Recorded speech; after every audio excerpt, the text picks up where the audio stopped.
नमः।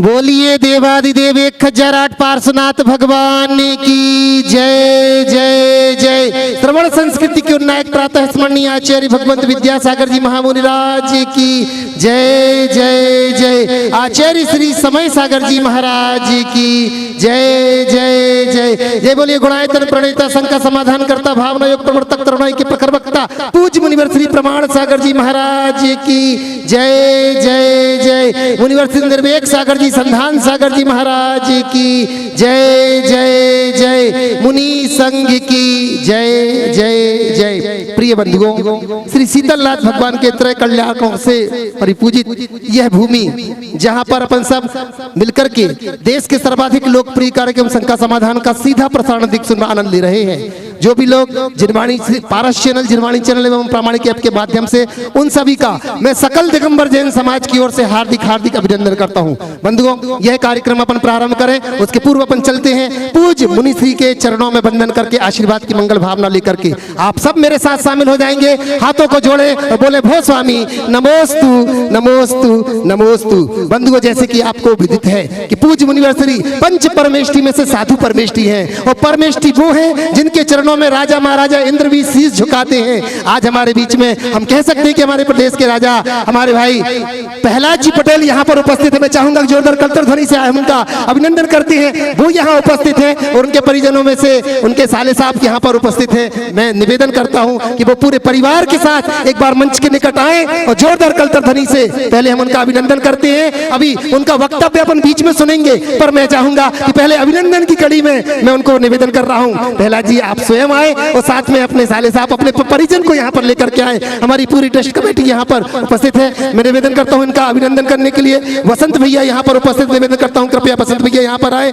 साथ ही साथ डॉक्टर महेंद्र जी हैं, डॉक्टर शोभा जी हैं, पंकज भैया, इनका अभिनंदन करने के लिए निवेदन कर रहा हूं। जोरदार जोरदार कलतर ध्वनि से इनका अभिनंदन करते हैं। बंधुओं, इनका मन हमेशा पूज्य मुनि श्री के पास रहता है। मैं आपसे कहूंगा कि देखना आप इनको देखते हैं और पूज्य गुरुवर को देखते हैं, कहीं ना कहीं से पूर्व का संबंध चालू है। तब ना जहां जहां मुनिवर जाते हैं वहां वहां ये जरूर उनके चरणों की वंदना करने के लिए पहुंचते हैं। एक बार मैं चाहूंगा, निवेदन कर रहा हूं वसंत जी सभी मिलकर के एक बार पूरे परिवार का अभिनंदन करेंगे। महाराज श्री के निकट आकर आशीर्वाद ले रहे हैं। पूरे परिवार से निवेदन कर रहा हूं और शंका समाधान का यह सत्र प्रारंभ हो उसके लिए मैं निवेदन करता हूं हमारे पूज्य मुनिवर श्री संधान सागर जी महाराज के चरणों की वंदना करते हुए महाराज श्री आपका आशीष मिले और चलते हैं अपन शंका समाधान के सत्र में। अभी मध्य में अपने को प्रहलाद जी पटेल जिनके वक्तव्य सुनने को अपने को जरूर मिलेंगे, वे अपना प्रश्न भी रखेंगे।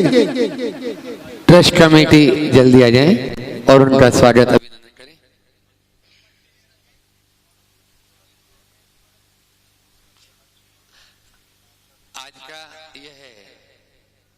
समाधान का सत्र प्रारंभ करते हैं। और उसके लिए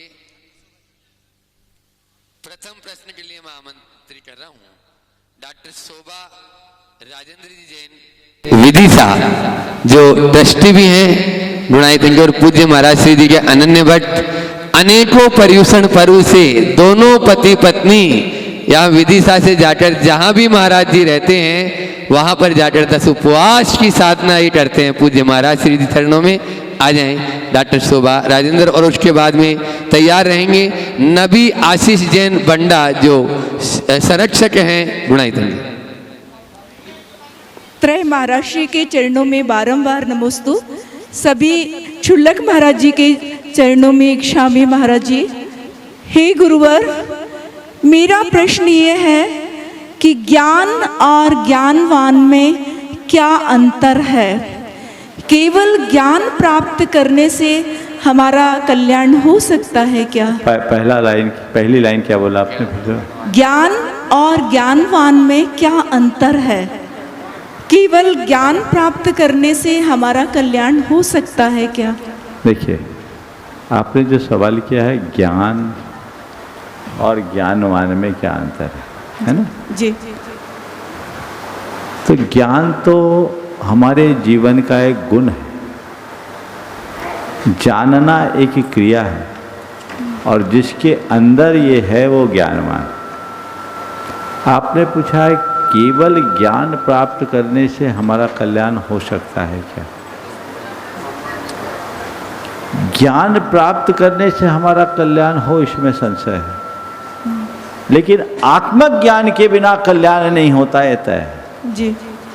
तो हमारा कल्याण तभी और तभी होगा जब हमारे अंतर मन में आत्मज्ञान होगा। जी। तो हम आत्मज्ञान को विकसित करें जिससे जीवन का कल्याण हो सके। नमोस्तु गुरुवर। नबी आशीष जैन बंडा संरक्षक गुणायतन और उसके बाद में तैयार रहेंगे राजकुमार जी सुराना विदिशा। माइक पहुंचाइए जल्दी से।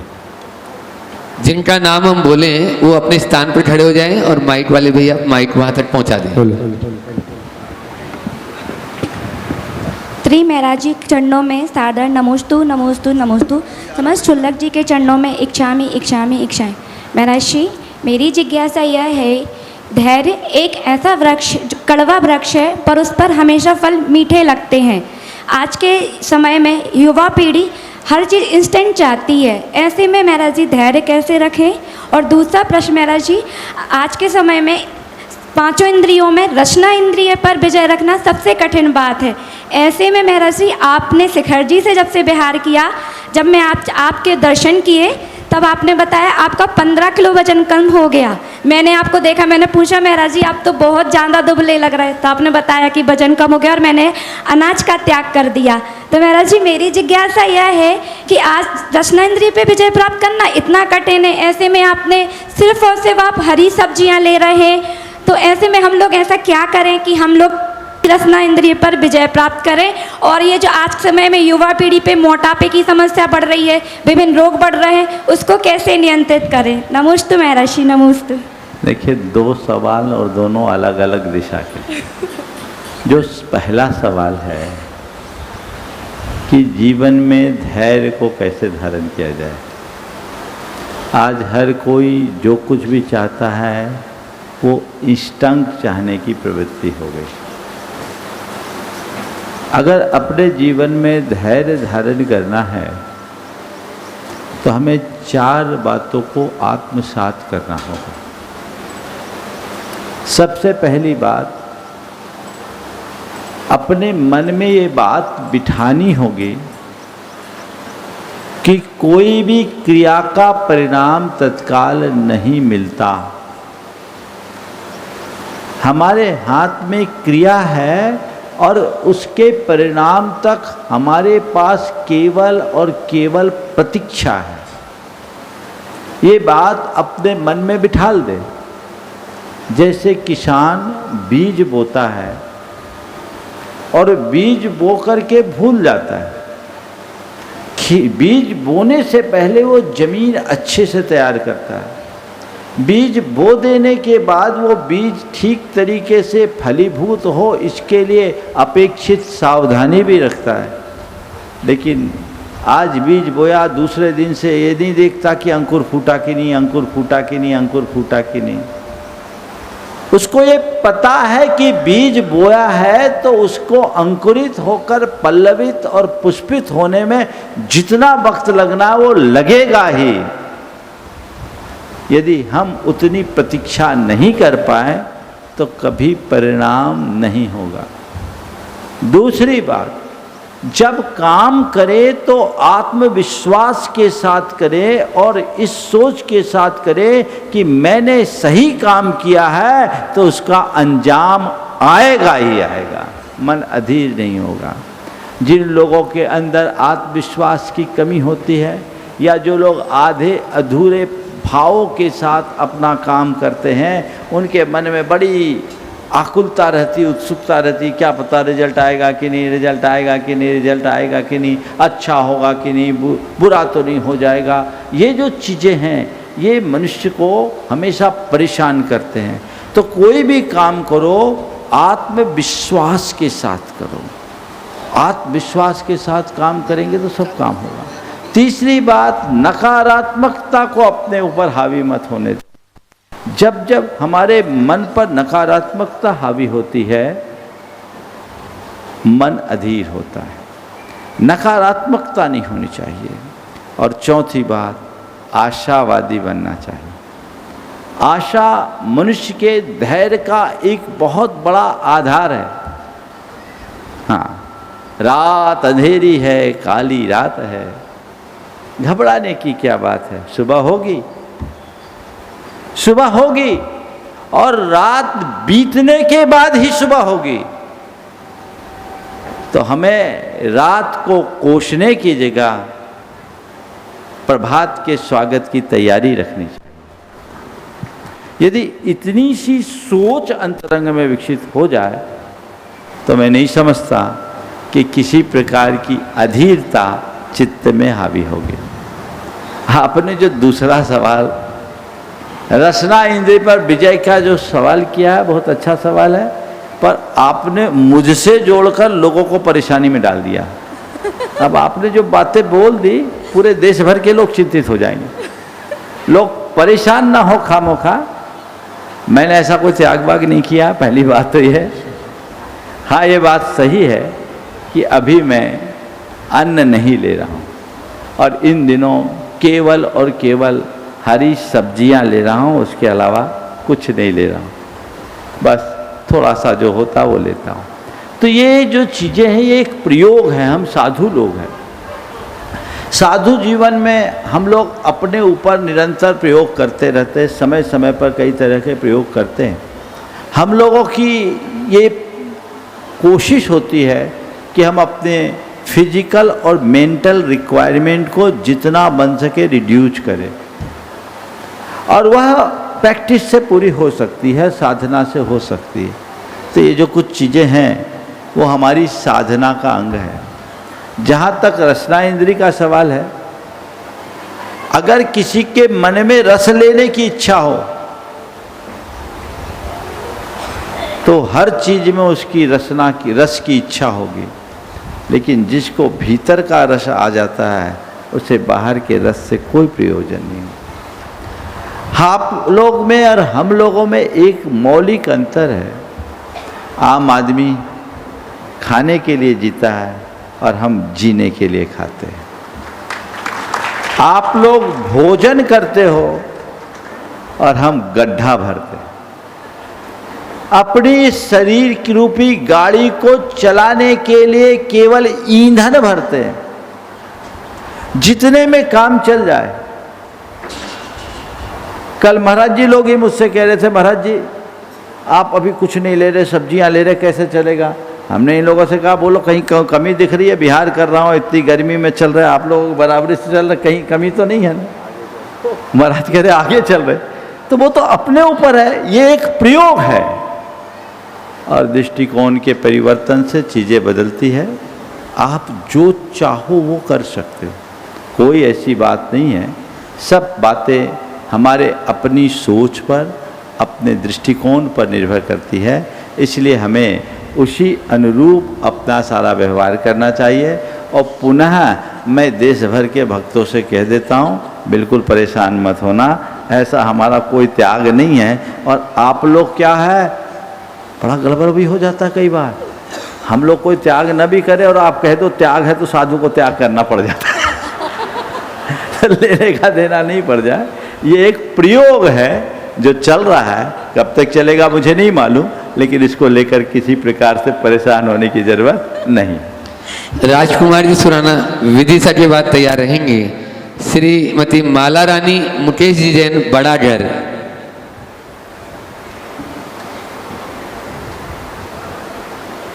बोलो, प्रश्न बोलो। राजकुमार जी सुराना है यहाँ पर? पहले से माइक तैयार, उनको हाथ में पहुंचा दिया करो, और उसके बाद में तैयार रहेंगे श्रीमती माला रानी मुकेश जैन बड़ा घर, जिनके परिवार से छुल्लक जी महाराज जी भी बने हैं हमारे संग में। महाराज श्री के चरणों में बारंबार नमोस्तु नमोस्तु नमोस्तु। महाराज श्री, आवाज बढ़ा। महाराज श्री, मेरा प्रश्न यह है कि कुछ लोग हमारे साथ लगातार मानसिक, सामाजिक या आर्थिक आघात पहुंचाते हैं, हमें नुकसान पहुंचाते हैं। तो इस स्थिति में हमें उनसे रामचंद्र जी की तरह या कृष्ण जी की तरह प्रतिकार करना चाहिए, बदला लेना चाहिए, या महावीर और पार्श्वनाथ भगवान की तरह उन्हें क्षमा करना चाहिए। देखिए, बहुत अच्छा सवाल है। जो हमें शारीरिक और मानसिक आघात पहुंचा रहे हैं उसके प्रति हमें कैसा व्यवहार करना चाहिए, उसके लिए हमें बदला लेना चाहिए या क्षमा करना चाहिए, आपके प्रश्न का सार ये। देखिए, सबसे पहली बात तो मैं ये कहूँ कि हमें ऐसे लोगों के प्रति सकारात्मक सोचना चाहिए और ये सोचना चाहिए कि उनके इतने आघातों के बाद भी मैं टिका हूँ, यानी वो मुझे मजबूत बना रहे। बात समझ रहे मेरी?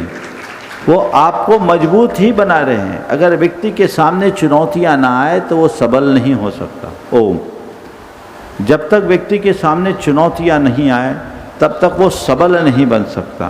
तो अपने जीवन की सबलता को बनाए रखने के लिए ऐसी चुनौतियों को ऐसी चुनौतियों को हमें स्वीकार करना चाहिए और अपने जीवन को आगे बढ़ाना चाहिए। रहा सवाल अब उसके साथ हम क्या करें, तो देखिए सामने वाले ने हमें किस स्तर पर आघात पहुंचाया। यदि वो हमारे सहन करने की सीमा में है तो हमें उसे भूल जाना चाहिए, और ऐसा व्यक्ति यदि अपने ही बीच का है तो और भूल जाना चाहिए। और मुझसे पूछो तो मैं यही सलाह दूंगा कि हमें क्षमा कर देना चाहिए। लेकिन यदि वो व्यक्ति समाज के व्यापक हितों में बाधक बनने वाला है तो हमें उसे सबक सिखाना चाहिए।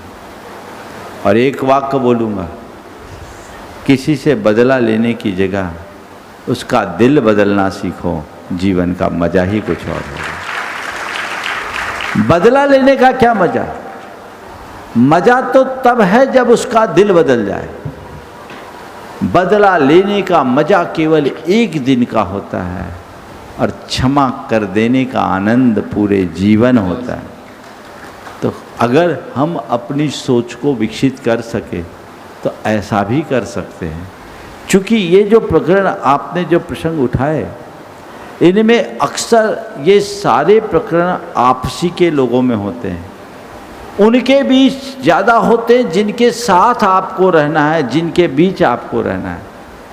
तो ऐसे मौके में कटुता बढ़ाने की जगह प्रेम पूर्ण संबंध का विस्तार करना ही मुझे ज़्यादा उचित लगता है। श्रीमती माला रानी मुकेश जैन बड़ागर महाराज श्री, बस एक ही सवाल आगे, और उसके बाद में तैयार रहेंगे डॉक्टर अभय जी जैन इलाहाबाद प्रभास गिरी।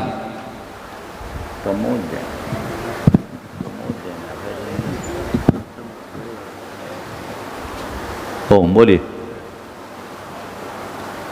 ओम। त्रय मुनि राजों के चरणों में अनंतों बार नमोस्तु नमोस्तु नमोस्तु। सभी क्षुल्लक जियों के चरणों में इच्छामी इच्छामी इच्छामी। महाराज जी, 4-8 दिन सादा सिंपल रोटियां खाने से मन भर जाता है और कुछ अलग डिश बनाने का मन करता है, कुछ अलग डिश बनाई जाए और उसको खाया जाए। तो महाराज जी, ऐसे ही संसार में रहकर, घर गृहस्थी में रहकर मन भर गया है, अब आत्मा में डूबने का मन करता है महाराज जी। तो आत्मा में डूबने की पूरी रेसिपी बताइए महाराज जी, कैसे आत्मा में डूबा जाए। आपने पूछा आत्मा में डूबने की रेसिपी, मैं बताऊं? जब आपको रोज का खाना अरुचिकर लगने लगता है, रोज रोज खाने से मन ऊब जाता है ना, तो बिना पूछे आउटिंग के लिए चले जाते हैं और कहते हैं चलो आज बाहर खाना है, कुछ हट के करना है। अगर सच्चे अर्थों में मन संसार से ऊबा है तो आत्मा में डूबने के लिए किसी से पूछने की ज़रूरत नहीं होगी, खुद मार्ग पकड़ लोगे। अगर अभी भी सवाल उठ रहा है तो ये इस बात का प्रतीक है कहीं न कहीं मन अभी फंसा हुआ है। उस मन को बाहर निकालिए। जब हम मन को पूरी तरह मोड़ेंगे तब होगा। और एक बात बोलूं, आत्मा में डूबने के लिए कुछ नहीं करना, और संसार से उबने वाला भी आत्मा में नहीं डूबता। मेरी बात को ध्यान से सुनना। संसार से डूबने वाला भी आत्मा में नहीं डूबता। आत्मा में वो डूबता है, केवल वो डूबता है जिसके मन में अंदर उतरने की प्रगाढ़ प्यास होती है, समझ गए, जिसके अंदर की चेतना जाग जाती है। अपने अंदर की चेतना को जगाओ, मन को मोड़ दो, जो हमारी अंतर बहिर्मुखी वृत्ति है उसको अंतर्मुखी बना लो, तुरंत आत्मा में डूब जाओ। नमोस्तु बंधुओं, अभी जो यहाँ पंच कल्याण चल रहा है उसमें केवल मात्र यहाँ मणिधर परिवार ने जो मंदिर बनाया उसी की प्रतिष्ठा नहीं हो रही, यहाँ तक कि देश के विभिन्न स्थानों से प्रतिमाएं यहाँ पर आकर वो भी गुरुवर के हाथों से प्राण प्रतिष्ठा होगी, और साथ में ही देश ही नहीं विदेश से भी प्रतिमाएं यहाँ पर आकर वह भी प्रतिमा यहाँ से प्रतिष्ठित होकर जा रही है। लंदन जैसे देश में यहाँ से काफी प्रतिमाएं जा रही है प्रतिष्ठा होकर, और प्रभासगिरी से स्कॉटलैंड से भी, स्कॉटलैंड में भी यहाँ से प्रतिमाएं प्रतिष्ठित होकर जा रही है। जो अभी मैं डॉक्टर प्रमोद जी को बुला रहा हूँ, ये भी यहाँ पर 5-6 दिन तक इसीलिए आए हैं, अपनी प्रतिमाएं लेकर आए हैं। इलाहाबाद के पास जो प्रभासगिरी पूज्य गुरुवर के आशीर्वाद से बहुत ही अच्छा क्षेत्र बन रहा है, उस क्षेत्र पर यहीं से विशाल जिन प्रतिष्ठित होकर जा रहे हैं। डॉक्टर साहब अपना प्रश्न पूज्य महाराज श्री चरणों में रखेंगे और उसके बाद में अपन आमंत्रित करेंगे आज की सभा के विशिष्ट जो अतिथि हैं प्रहलाद जी पटेल साहब। बोलो। नमोस्तु महाराज जी। अच्छा, इधर। दीक्षित प्रभासगिरी से समस्त महाराज को नमोस्तु नमोस्तु नमोस्तु। महाराज जी, आपकी एनकम्पास है प्रभासगिरी तीर्थ क्षेत्र में 2 भगवान जी नए बनने जा रहे हैं। आदिनाथ भगवान जी, महावीर भगवान जी जो वहाँ पे नहीं थे, और वहाँ जो मूल नायक हमारे पद्म प्रभु भगवान जी हैं वो जैसे थे वैसे ही बीच की वेदी पे रहेंगे। महाराज जी, हमारा प्रश्न है कि तीर्थ क्षेत्र के विकास में सभी की अलग अलग विचारधारा होती है, उसमें हम लोग सामंजस्य कैसे बनाएं? महाराज जी, इसमें मार्गदर्शन देने की कृपा करें। देखिए, पहले तो मैं चाहूँगा एक बार डॉक्टर साहब का जोरदार करतल ध्वनि से अभिनंदन करना। आप देख रहे उम्र के इस पड़ाव में भी पेशे से डॉक्टर होने के उपरांत ये बड़ी लगन और निष्ठा के साथ प्रभासगिरी तीर्थ क्षेत्र जो भगवान शीतलनाथ के पद्म प्रभु के शीतलनाथ तो यहाँ है, वही बैठा हुआ है जवान पे, पद्म प्रभु भगवान के 3 कल्याणक, 3 के जन्म तब ज्ञान कौशाम्बी प्रभासगिरी दोनों, हाँ, कौशाम्बी और प्रभासगिरी मिलाकर 4 कल्याणक हुए आजू बाजू में हैं। उससे पावन पवित्र भूमि 2015 में हमारा वहाँ जाना हुआ था। यमुना का तीर, बड़ा रमणीक स्थल, वो क्षेत्र बहुत पिछड़ा हुआ था, और तब मैंने इन लोगों को आगे किया, और तब से अब तक इन लोगों ने मिलजुल कर क्षेत्र का चहुमुखी विकास किया है। इनका जितना अभिनंदन किया जाए उतना कम। अभी वहाँ आदिनाथ भगवान और महावीर भगवान की स्थापना होने जा रही है, और वो प्रतिष्ठा यहीं से संपन्न होगी जिसके सिलसिले में आए। आपने पूछा है तीर्थ क्षेत्र की व्यवस्था करते समय कार्यकर्ताओं के मध्य आपस में सामंजस्य कैसे बिठाए। देखो, ये तो सब जगह की बीमारी है। एक परिवार हो तो परिवार में भी सामंजस्य बिठाना बड़ा कठिन होता है, लेकिन मैं सामंजस्य बिठाने का सूत्र दे रहा हूँ आप सबको, और ये सब जगह लागू होगा। कुछ बातों को नज़रअंदाज करो और कुछ बातों को पचाने की क्षमता विकसित कर लो, सामंजस्य अपने आप हो जाएगा। हम असामंजस्य तभी उत्पन्न होता है जब हम चीज़ों को पकड़ बैठते हैं, नज़रअंदाज नहीं कर पाते, पचा नहीं पाते, प्रतिक्रियाएं करने लगते। अपना जो लक्ष्य है उस लक्ष्य को सामने रखिए, चलिए। और गुरुदेव कहते हैं कान खुले रखो, मुंह बंद रखो। ये गुरुदेव का सूत्र रहता है हर कार्यकर्ताओं को, आँख कान खोल के रखना, मुंह बंद रखना, समझ गए। और हाँ, थोड़ा थोड़ा श्रेय अपनी टीम को देना शुरू कर दो, बल्कि सारा श्रेय अपनी टीम को देना शुरू कर दो, तो सारे कार्य अपने आप संपन्न हों।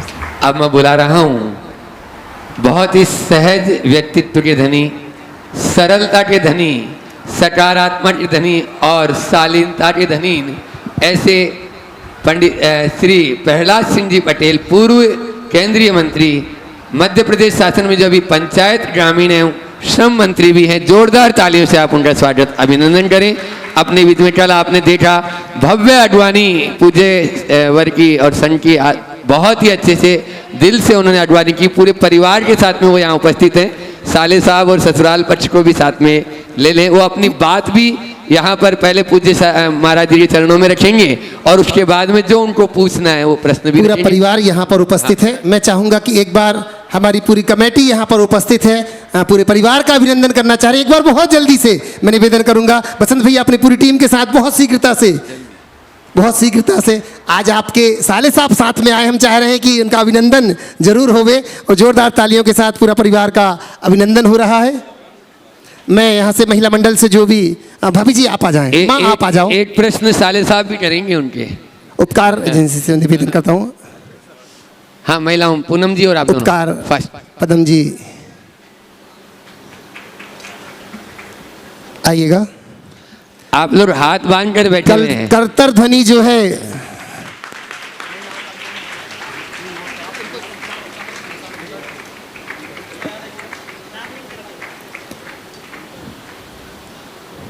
हर्ष ध्वनि आती रहे तो बहुत अच्छा है। पुनः पुनः अभिनंदन कर रहे हैं जिन्होंने गुरु चरणों में अपने आप को जोड़ा है। आप देख रहे हैं कई कार्यक्रमों में आपने देखा होगा पूज्य श्री के चरणों में आकर के जो सकारात्मकता की बात जो करते हैं। जैन भले ही नहीं है पर जैनत्व को जिन्होंने अपने अंदर लाया है, मैं निवेदन कर रहा हूँ इसी अभिनंदन के साथ। प्रहलाद भैया अपना प्रश्न वक्तव्य के साथ रख रहे हैं। प्रहलाद भैया। पूज्य मुनि प्रमाण सागर जी, पूज्य मुनि निर्वेक सागर जी, पूज्य मुनि संधान सागर जी सहित पूरे मुनि संघ के चरणों में मैं नमन करता हूँ। और मैं अपना सौभाग्य मानता हूँ कि इतने जल्दी मुझे संघ का समाधान के इस कार्यक्रम में शामिल होने का अवसर मिल रहा है। जब मैं पहली बार शिखर जी में संघ का समाधान में शामिल हुआ था तब मैं सोचता था कि अब 1000 किलोमीटर दूर है, बाद में कब ऐसा अवसर आएगा। लेकिन परसौरिया हो गया, आज विदिशा है। महाराज श्री, मैंने परसौरिया में आपसे कहा था, प्रश्न पूछा था कि एक तरफ नैतिक मूल्यों में और आध्यात्मिक परंपराओं में गिरावट है और वो गिरावट लगातार दिखती है। तो आपने बड़ा सुंदर उसका उत्तर दिया था कि हम साधना के लिए 2 घंटे देते हैं, सत्संग के लिए 2 घंटे देते हैं, प्रवचन के लिए 2 घंटे देते हैं, बाकी बचे हुए घंटों में जो गंदगी हमारे दिमाग और कानों में आती है तो स्वाभाविक है कि वो भी परिणाम, उसके दुष्परिणाम हमें भुगतने होंगे। मेरे एक स्वर्गीय मित्र थे, उन्होंने एक पत्र लिखा था मुझे, उसमें उन्होंने एक बात अंत में लिखी थी, जनता सदैव पुकार मचाएगी नूतनता नूतनता नूतनता। जनता सदैव पुकार मचाएगी नूतनता नूतनता नूतनता। बहुत सुंदर। वो परिणाम नहीं जानते, नएपन के प्रति जो आकर्षण है उन्हें उसका परिणाम का अंदाजा नहीं है। और इसलिए जो लोग हमारी आध्यात्मिक तपस्या के औरा में रहने वाले लोग हैं वो तो शायद नूतनता के इस प्रभाव से मुक्त रहते हैं, लेकिन जो बड़ी संख्या है, देश आज 60% नौजवान जवान हैं इस देश के भीतर, वो उस नूतनता की इस छद्म ऊर्जा के परिवेश में है। और ऐसी स्थिति में हम अगर इतनी बड़ी जवानी को उस अंधी गली से वापस ना ला पाए और जाने से ना रोक पाए तो ये ताकतवर देश कब उसको नुकसान होगा, इसका अंदाज़ा मुझे लगता है कि दिख भी रहा है। और मैं एक बात ज़रूर इसमें कहूँगा कि हम आने वाली पीढ़ी के लिए तप करते हैं, साधना करते हैं कि हमारे बच्चे हमसे बेहतर ज़िंदगी जी सकें। लेकिन हम ये कभी कहते नहीं थे कि भौतिक ज़िंदगी जिए, हमें मानते थे कि हमारी आध्यात्मिक परंपरा का उत्तराधिकार उनके पास हो। लेकिन ये चीज़ मुझे, मैं परिक्रमावासी हूँ नर्मदा का, लेकिन जब मैं वहाँ पर भी देखता था तब मैंने इस पर लिखा था बड़े कड़वे शब्दों में कि हम व्यवस्था के उत्तराधिकारी बनते जा रहे हैं, तब के उत्तराधिकारी हम नहीं हैं। और इसलिए मेरा आपसे सिर्फ निवेदन इतना ही है कि हम व्यवस्था के उत्तराधिकारी की योग्यता हम में हो, लेकिन हम तब के उत्तराधिकारी बनने के क्रम में क्या करें, यही मेरा प्रश्न है।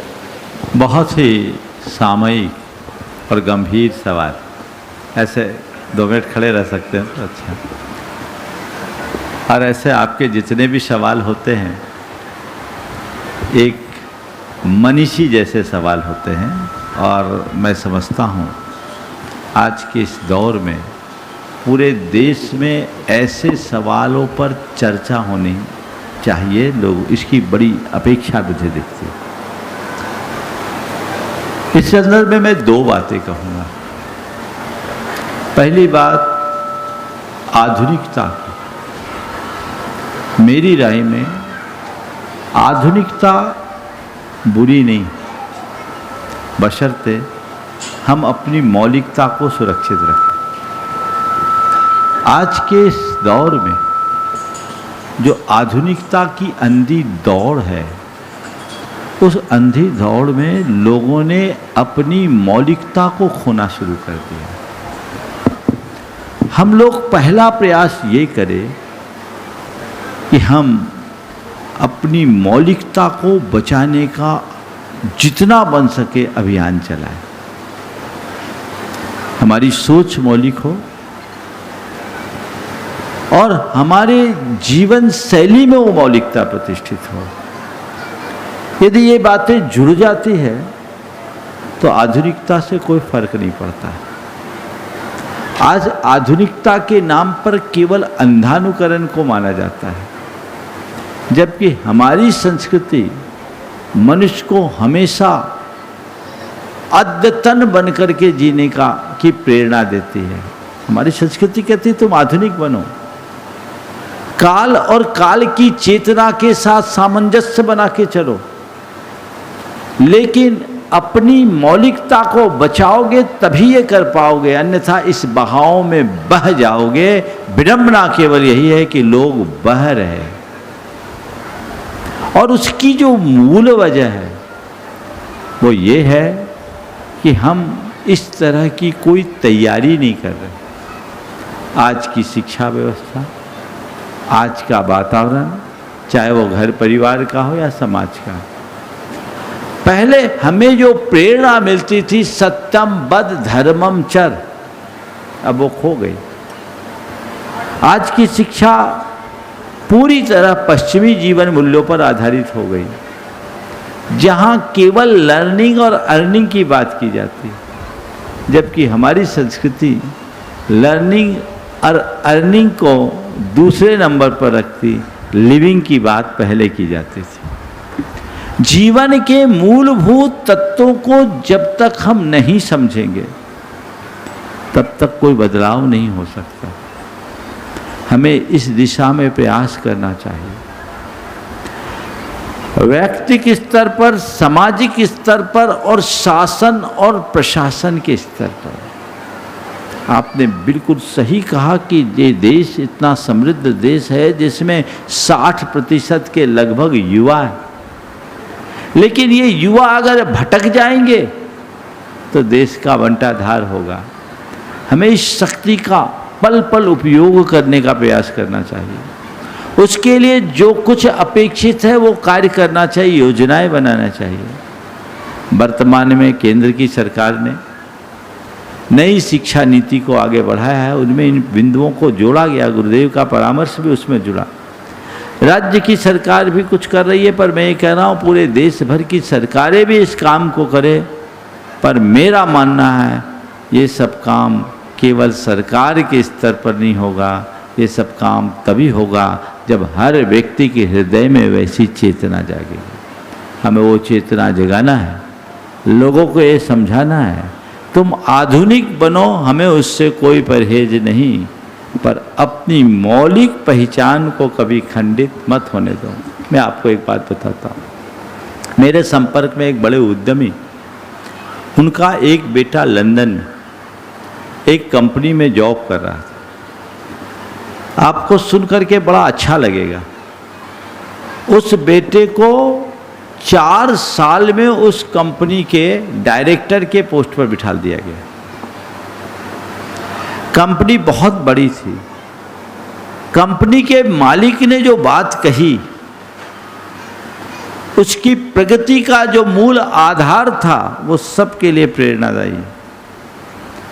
कंपनी के मालिक उसके कार्यशैली, उसकी विचारधारा, उसकी प्रवृत्ति, उसके व्यवहार से बहुत प्रभावित था और उसने जब उसे डायरेक्टर की पोस्ट पर बिठाया तो ये कह कर के बिठाया कि मुझे तुम्हारे अंदर भारत के दर्शन होते हैं, इसलिए मैं तुम्हें बिठा रहा हूँ। और दूसरे लोग जो आते हैं उन्होंने अपनी मौलिक पहचान को खोई, लेकिन तुम में जब मैं देखता हूँ तो तुम में पूरे भारत और भारतीयता के दर्शन होते हैं। वो कंपनी इंग्लैंड की, लंदन की कंपनी थी, भारतीय नहीं था, लेकिन वो उस बात का उसे बड़ा प्रभाव था कि ये आदमी उसूलों से बंधा हुआ आदमी है, और जो मनुष्य उसूलों से बंधता है वही उपलब्धियों तक पहुंचता है। हमें ये बात हर बच्चे तक पहुंचानी चाहिए। हम किसी की कॉपी क्यों बने, फोटो कॉपी क्यों बने, दूसरों का अंधानुकरण क्यों करें? अपनी मौलिक पहचान को हम रखें। हम कहीं से कम नहीं हैं, बल्कि हमारी जो सांस्कृतिक विरासत है वो विश्व में सबसे मूल्यवान है, उसे हम समझें। दूसरी बात, व्यवस्था तो हम विरासत में सौंप रहे हैं, लेकिन अवस्था का ध्यान नहीं। मैं अक्सर बोलता हूँ कि आज लोग पूरा ध्यान संपत्ति पर दे रहे हैं। हमारा ध्यान संपत्ति के साथ संस्कृति पर होना चाहिए। उस संस्कृति को प्रारंभ से अगर हमने विकसित किया तो ये बहुत बड़ी उपलब्धि होगी, और हमें इस तरह का प्रयास करना चाहिए। हम तो ये उम्मीद रखते हैं कि आने वाले दिनों में जो केंद्र की व्यवस्था में एक नया रूप आएगा, शायद भारत नए अभ्युदय को प्राप्त करे और आगे बढ़ा सके। ये प्रयास करना चाहिए। कल रिजल्ट खुलना है, लेकिन ऐसे तो रिजल्ट जनता के बीच लगभग खुल ही गया है। हम लोग तो बता रहे हैं, अब तो केवल ये तय होना है कि कितना है। लेकिन मैं बहुत आशान्वित हूँ, खासकर मोदी जी के प्रति, क्योंकि उनकी निष्ठा भारत और भारतीय संस्कृति के प्रति बहुत गहरी रही है।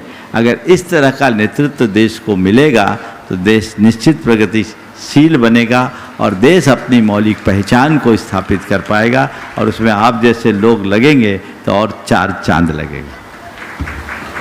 आप हेलो, प्रहलाद सिंह जी पटेल जी के साले साहब भी प्रश्न अपनी ओर से पूज्य महाराज के चरणों में रखें। महाराज जी, आपके चरणों में और सभी मुनिवर के चरणों में प्रणाम करता हूँ। आपसे एक सवाल करूँगा कि इंसान के जीवन में कई बार प्रयास करने पर सफलता नहीं मिल पाती, हमेशा उसे असफलता ही हाथ लगती है, तो ये असफलता का अंत क्या होगा? देखिए, सबसे पहले हमें सफलता का अर्थ समझना चाहिए। अगर हम सफलता का अर्थ समझ लेंगे तो आपकी सवाल का उत्तर मेरे समझ का मिल जाएगा। प्राय लोग सफलता किसी निर्धारित लक्ष्य की उपलब्धि तक सीमित मानते हैं। ऐसा कहा जाता है किसी निर्धारित लक्ष्य को प्राप्त कर लेना सफलता है, मानता हूँ, लेकिन ऐसा नहीं सोचना चाहिए। खासकर आप लोग जिस बैकग्राउंड से जुड़े हों, चूँकि आपका पॉलिटिकल बैकग्राउंड है। मान लीजिए कोई चुनाव में सफल हो गया, जीत गया तो सफल है, हार गया तो विफल, इससे मैं नहीं मानता। क्यों? ये तो क्षेत्र ही ऐसा, एक को जीतना है, दूसरे को हारना है, तय है। जिस दिन आपने चुनाव में अपना नामांकन किया उसी दिन ये तय था कि एक जीतेगा एक हारेगा, दोनों तो जीत नहीं सकते। लेकिन जो जीत गया वो सफल और हार गया वो विफल, ये सोच सही नहीं है। माना वो चुनाव नहीं जीत पाया तो ये मैं मान सकता हूँ वो चुनाव जीतने में विफल रहा, लेकिन अपने जीवन में विफल नहीं रहा। वो अगर चाहे तो जनता का विश्वास पाकर जनता के दिल में बैठने में सफल हो सकता है। उसके लिए अवसर। तो मैं ये उदाहरण दे रहा हूँ किसी भी क्षेत्र में आप आगे बढ़ो, उसकी अंतिम संभावना तक प्रयत्न करो, अपना सर्वस्व झोंक दो, पूर्ण लगन, निष्ठा और समर्पण के साथ काम करो। लेकिन उसके उपरांत भी यदि वांछित परिणाम न मिले तो प्रयत्न की दिशा में परिवर्तन करें। इस दिशा में हम सफल नहीं हो सकते तो इस दिशा में होंगे। मैं एक ऐसे युवक को जानता हूँ जिसने 4 बार यूपीएससी कॉन्टेस्ट किया, इंटरव्यू तक गया, सेलेक्ट नहीं हो पाया। आप सोच सकते हैं इतने आगे तक जाने वाला व्यक्ति अगर विफल हो जाए तो क्या होगा। कई लोग तो डिप्रेशन के शिकार हो जाते। उसने कहा कोई बात नहीं, मैं कलेक्टर नहीं बन पाया, कोई फर्क नहीं पड़ता, अब मैं कलेक्टर बना के दिखाऊंगा। और उसने कोचिंग इंस्टीट्यूट चलाया और कई लोगों को आईएएस में उत्तीर्ण करा दिया। क्या ऐसे व्यक्ति को हम विफल मानेंगे? जिसमें हमें पहले से पता है, खासकर जिन क्षेत्रों में प्रतियोगिताएं, वहाँ हमें ये मानसिकता बना के चलनी चाहिए कि हम सफल हैं या विफल, इसकी अवधारणा बदलना। मुझे प्रहलाद जी की एक बात याद आ रही है।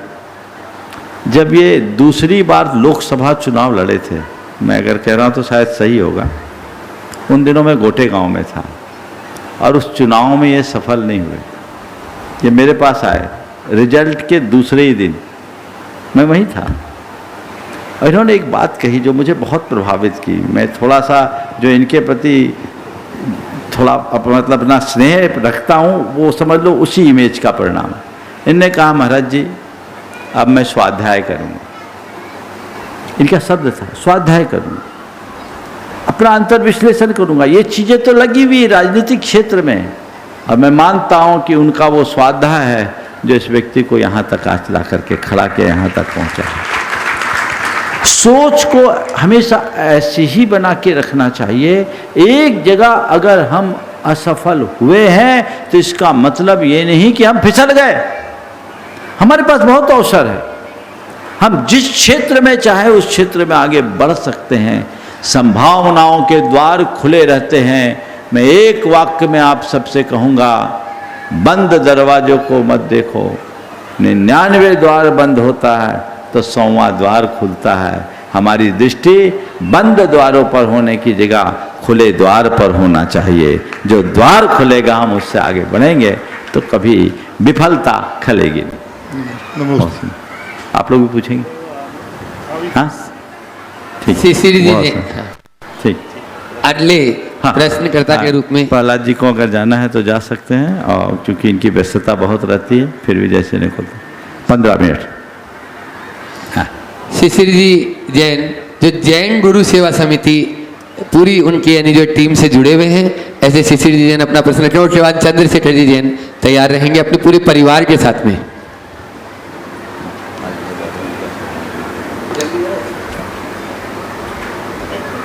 नमोस्तु महाराज जी। इसके बाद महाराज बोलो। नमोस्तु महाराज श्री। महाराज श्री, गुरुदेव, किसी ने बुरा किया तो लोग कहते हैं जो हुआ बहुत अच्छा हुआ, पर किसी का बुरा हुआ तो इसमें क्या अच्छा हुआ? कृपया समाधान करें। किसी ने बुरा किया तो लोग कहते जो अच्छा हुआ, और किसी ने बुरा किया तो लोग कहते हैं जो हुआ बहुत अच्छा हुआ, हाँ, पर किसी का बुरा हुआ तो इसमें क्या अच्छा हुआ? महाराज देखो, किसी का बुरा हुआ तो अच्छा कभी नहीं होता, लेकिन खुद का बुरा हुआ तो ये जरूर सोचना चाहिए जो हुआ अच्छा हुआ। समझ गए? एक बहुत पुराना किस्सा है, सुना दूं?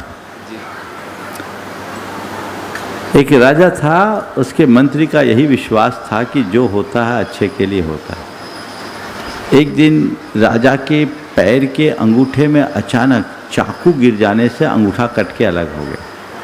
तीक्ष्ण चाकू था, अंगूठा कट के अलग हो गया।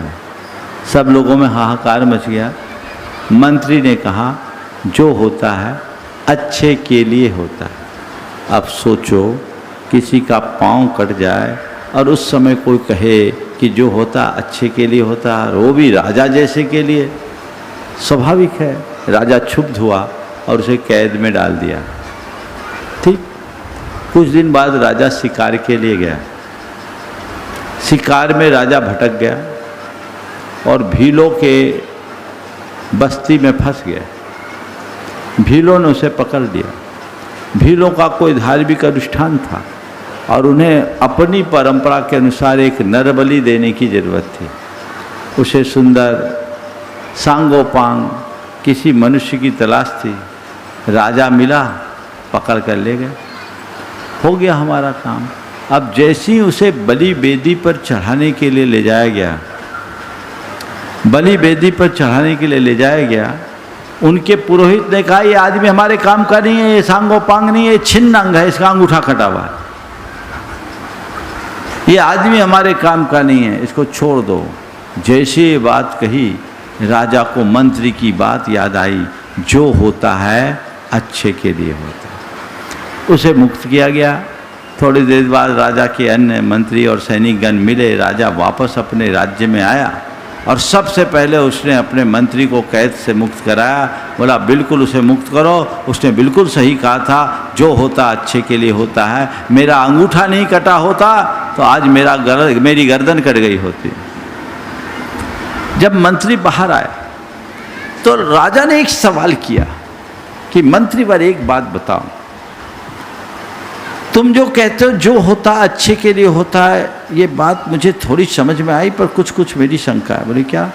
बोले मेरे पैर का अंगूठा कटा, ये तो मेरे अच्छे के लिए हो गया, पर तुमने ये कहा उससे तुम्हें जेल हो गई, तुम्हारे लिए अच्छा कैसे हुआ?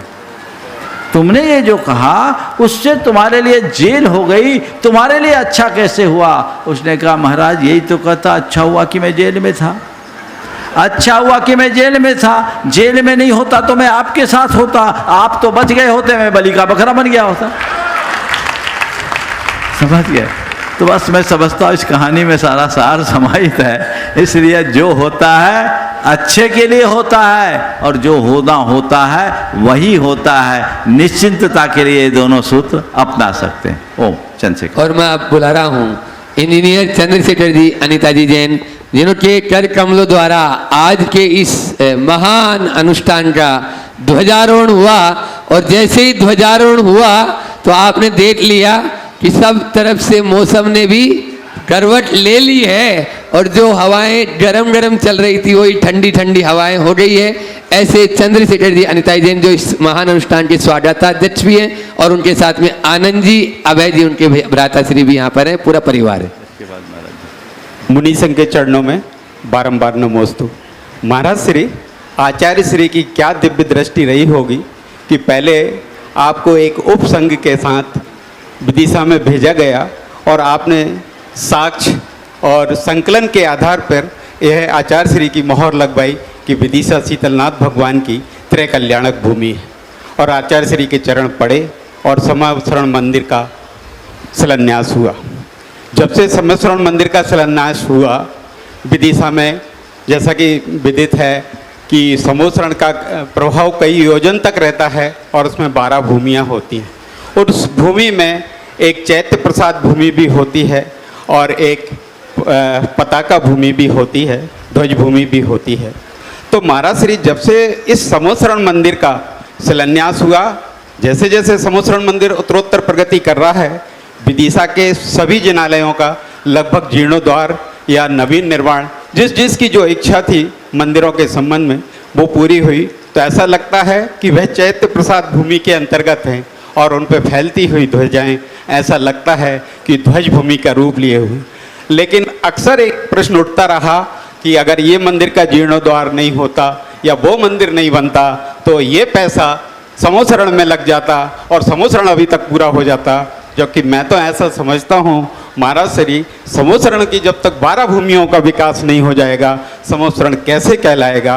तो महाराज श्री इस समस्या का देखिए, आपका सवाल बड़ा अलग प्रकार का। सबसे पहले तो विदिशा वालों को अपने भाग्य की जी भरकर सराहना करनी चाहिए कि यहाँ गुरुदेव की कृपा आप लोगों पर बरसी है। और 1992 में गुरुदेव ने जब हमें भेजा था तो यही कह कर के भेजा था कि विदिशा को शीतलनाथ भगवान की कल्याणक भूमि के रूप में जाना जाता है। जाओ यदि समाज उत्साहित हो तो कुछ कर देना। और गुरुदेव के उसी आदेश को स्वीकार करके हम लोग यहाँ आए थे।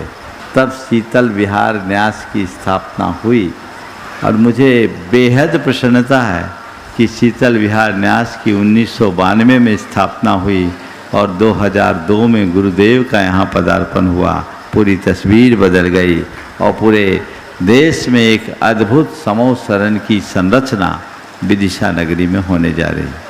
ये बात एकदम असंदिग्ध है कि शीतलनाथ भगवान के 3 कल्याणक इसी भद्दिलपुर में हुए हैं, क्योंकि इसके अभिलेखीय साक्ष्य हमें प्राप्त हुए हैं। अन्यत्र जितने भी स्थानों को शीतलनाथ भगवान की जन्मस्थली के रूप में लोग प्रतिपादित करते हैं, उसका कोई अभिलेखीय साक्ष्य नहीं है।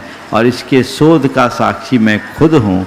मैंने 1992 में इस विषय में काफ़ी मंथन किया और चूँकि मैं बिहार झारखंड से संबद्ध रहा था तो मेरे संस्कार में कोलवा पहाड़ थे। बचपन से मैंने यही सुना था कि कोलवा पहाड़ शीतलनाथ भगवान की जन्मस्थली है। लेकिन जब यहाँ मैंने छानबीन की और उसमें मुझे 3 प्रमाण बड़े सबल मिले जो आज पूरे देश को मैं बताना चाहता हूँ। वो तीनों अभिलेखीय साक्ष्य है।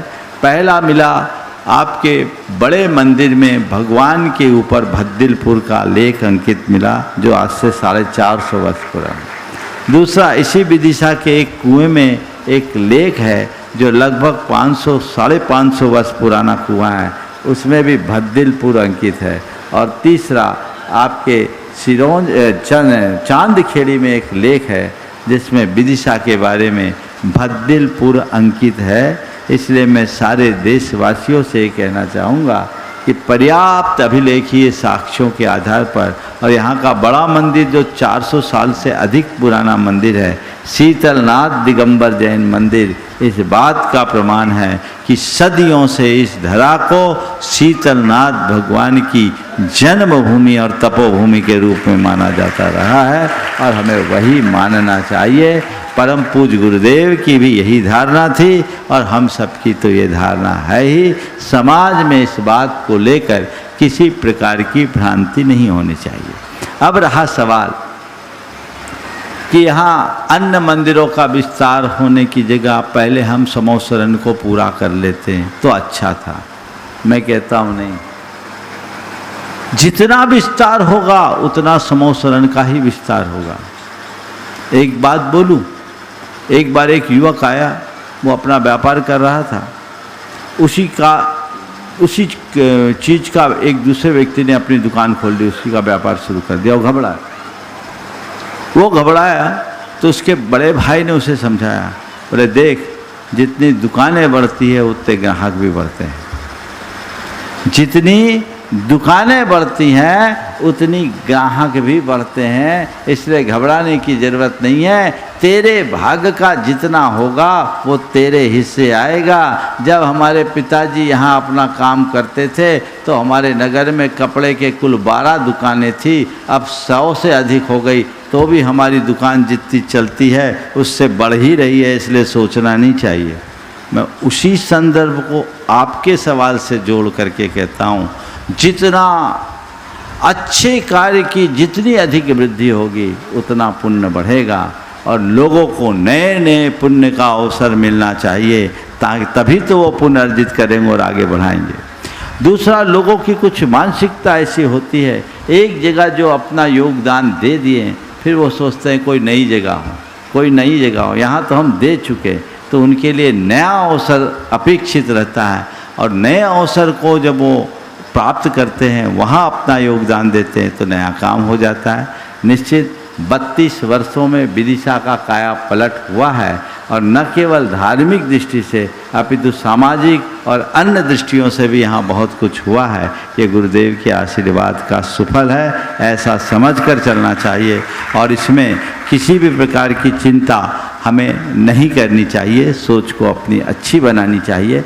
जितना बने सो बने, पर एक समाज को संदेश जरूर देता हूँ, अब जितना हो सके जल्दी से जल्दी समूह शरण को पूरा कर दीजिए, और जिनने जो संकल्प लिया है उसे शीघ्रातिशीघ्र पूरी करे, अपनी मुट्ठी जल्दी ढीली करे। और कमेटी से मैं कहूँगा कि तत्परता के साथ उस कार्य को अंजाम दे और जल्दी से जल्दी समाज के बीच ये घोषित करे कि हमारा पंच कल्याणक का समय ये होगा। एक टारगेट बना करके चले तो बहुत बड़े काम होंगे और समाज का उत्साह भी उसमें बढ़ेगा। समाज को उत्साहित होकर ऐसे कार्य करना चाहिए। मैं समझता हूँ इतना विशाल समोसरण भारत में कोई दूसरा नहीं है। अब मैं चाहूँगा अगला सवाल महाराज श्री का। संख्याओं की श्रृंखला में बाकी संख्याओं को भी विराम देते हुए पूज्य महाराज श्री चरणों में हम सब निवेदन करते हैं कि वे भी अपनी संख्या के माध्यम से हम सबको समाधान की गंगा में अवगाह करने का अवसर दें। पूज्य महाराज श्री मुनिश्री को नमस्तु करते हुए प्रातःकाल की मंगल वेला से घट यात्रा, ध्वजारोहण और पात्र शुद्धि आदि के माध्यम से पंच कल्याणक महोत्सव का शुभारंभ हुआ। और यह पंच कल्याणक महोत्सव में जो प्रथम कल्याणक गर्व कल्याणक माना जाता है वह 2 दिवसीय महोत्सव के रूप में मनाया जा रहा है। आज पूर्वार्ध है, कल उत्तरार्ध है। आज गृहस्थ आश्रम में रहते हुए विवाह और गर्भ धारण करना, ये 2 बातें गृहस्थों के लिए अनिवार्य है, क्योंकि धार्मिक परंपरा किस तरह हमारे जीवन को उन्नत बनाती है। यदि इसको हम भूल जाते हैं तो पतन का मार्ग प्रारंभ होता है। आज इस गर्भ कल्याण के पूर्वार्ध वेला में विवाह और गर्भ का महत्व, आप गर्भ धारण का महत्व आपके मुख से सुनने को मिले तो बड़ी कृपा होगी। नमोस्तु। महाराज श्री ने बहुत ही मौलिक सवाल पूछा, लेकिन समय उसमें रुकावट बन रहा है। फिर भी मुझे इशारा हो रहा है, 1 मिनट बचा है। मैं महाराज श्री के प्रश्न को पूरी तरह सुरक्षित रखता हूँ और कल के प्रवचन में इस विषय को प्रतिपादित करता हूँ, क्योंकि ये विषय बहुत गंभीर विषय है और हमें इन पर बहुत गंभीरता से विचार करना चाहिए। जब तक हम अपने संस्कारों को, मूलभूत संस्कारों को प्रमुखता नहीं देंगे, तब तक अपने जीवन के लक्ष्य को प्राप्त नहीं कर पाएंगे। आज पहला दिन है, उत्तरोत्तर आप अपने इस पंच कल्याणक के कार्य में आगे बढ़ेंगे। अपनी भाव विशुद्धि को ऐसे ही बढ़ाते रहिए और अपने जीवन के पथ को प्रशस्त कीजिए। समय आप सबका हो गया है। एक सूचना, आने वाले 8 तारीख से 11 तारीख तक कुंडलपुर में सहस्रकुंड जिनालय में जिनबिंब स्थापना और कलशारोहण का भी भव्य कार्यक्रम संघ के सानिध्य में है। सभी को उसका भी लाभ लेना चाहिए। बोलिए अहिंसा परमो धर्म की। परम पूज्य मुनि श्री 108 प्रमाण सागर जी महाराज की।